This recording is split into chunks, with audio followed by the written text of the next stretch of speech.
Introduction. The third option. I stared at the check in shock, a pit forming in my stomach. I never thought so much money could make me feel so sick. After half a decade of pouring my life into this company, my partner was pushing to buy me out. I kept reading and rereading his email, calculating the value of our company and reviewing the proof of funds he'd attached. But I couldn't imagine walking away. Not now. Not like this. There were plenty of reasons to sell. I was burned out and bored with our current business and two other business opportunities on the table. My partner had the loyalty of our leadership team.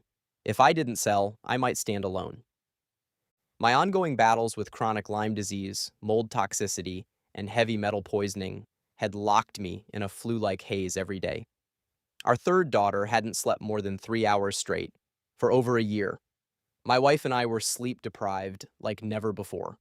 My only other option was to buy him out instead, but that would drain my savings, test my fragile health, and risk my family's financial security, with no guarantee I'd ever see that money again. Every logical part of my brain screamed, take the check. But something didn't add up. If selling was supposed to give me freedom, why did it feel like giving up? I prayed and talked with my wife, debating it back and forth. But I knew deep down, if I took the check, I'd regret it. I'd be selling more than just a business. I'd be trading years of my life and a part of my mission for a check that wouldn't even clear the weight of my regret. I kept thinking about all the entrepreneurs who needed what we offered. If I sold, my partner would take the business in a different direction, and I knew they'd never get our help. The more I thought about it, the more convinced I became. A few years' worth of the business's income wasn't worth all the sacrifices made. I'd built this business to provide financial freedom to my family and help business owners create more freedom. And that mission wasn't done. Period. So I did something that made no logical sense. I mentally tore up that check. Instead, I wrote one to my partner and bought him out. It took time, and it was messy, but I rebuilt the leadership team and kept the business. There were moments when I wondered whether I'd made the biggest mistake of my life. But today, years later, I have both things I wanted: the income from a thriving business and the freedom to live my life. I work when I want, on what I want, with who I want. And I thank God every day that I didn't cash that check. What I discovered by accident is what I now call exit without selling. But before I tell you what that means, let's first look at the problem all successful business owners face. It's the same problem that nearly cost me my business in the first place. I'd built a company that couldn't run without me. The prison of success. Let me guess. You're a bit like I was. A successful business owner stuck doing way too much in your business. The business you started for freedom now owns you. You've become what I call the chief everything officer.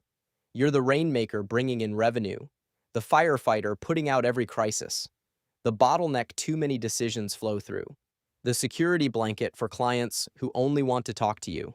If that's you, then you're in the right place. I know the weight of feeling trapped in the business you built.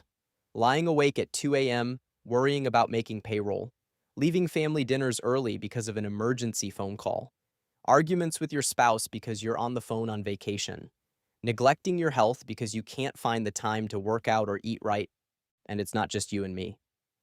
The average business owner works 52 hours a week. Nearly 70% can't take a vacation without constant interruptions. 3 out of 4 miss important family events because the business needs them.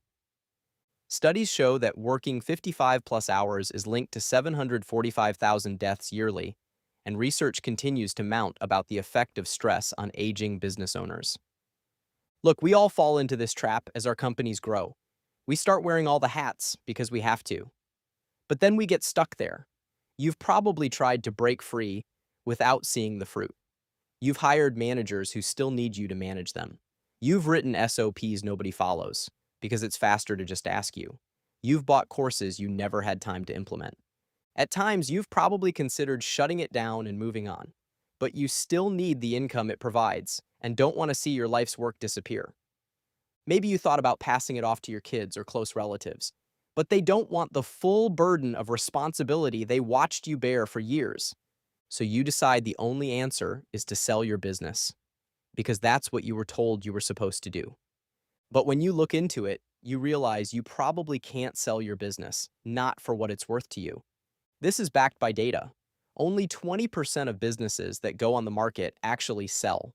In other words, 8 out of 10 owners who try to sell their business never get a good offer. Sounds like a pretty risky exit strategy to me. And even if you do get an offer, at what cost? This is where private equity makes its money after all. They promise you freedom. They've sold you a story that selling is the peak of business ownership.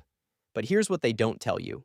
After broker fees, 10 to 12%, taxes, 20 to 40%, paying off debt, and attorney costs, that big number shrinks. Harvard Business Review found owners typically lose 40 to 60% of the sale price to these costs.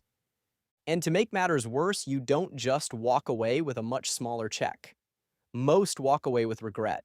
In fact, when surveyed, 75% of business owners profoundly regret selling their business just 1 year later. 75%. That doesn't sound like the peak of success to me.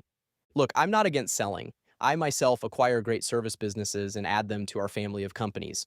But what I am against is business owners swallowing the lie that selling is the only path to freedom.